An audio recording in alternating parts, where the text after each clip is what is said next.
பூங்காவில் பல பூச்சிகள் தங்கள் கூண்டை நெய்து கொண்டிருந்தன. அவற்றில் ஒரு சிறிய பூச்சி சொன்னது, நான் காத்திருக்க மாட்டேன், உடனே வண்ணத்து பூச்சி ஆகணும். அது தன் கூண்டை உடைத்து வெளியேற முயன்றது.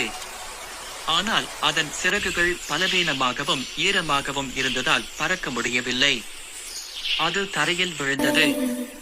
அதை பார்த்து ஒரு வயதான வண்ணத்து பூச்சி சொன்னது, அழகு வளர பொறுமை தேவை குட்டி, ஒவ்வொரு விஷயத்திற்கும் நேரம் வேண்டும். அந்த சிறிய பூச்சி அவள் சொன்னதை நினைத்து அமைதியாக காத்திருந்தது. சில நாட்களுக்கு பிறகு அது மீண்டும் வெளியே வந்தது. இப்போது அதன் சிறகுகள் வானவில் நிறங்களில் ஜொலித்தன. அது எல்லாவற்றிலும் உயரமாக பறந்தது. பாடம்: பொறுமையும் முயற்சியும் இருந்தால் வெற்றி நிச்சயம். எல்லா அழகும் நேரம் எடுத்துக்கொண்டே உருவாகும்.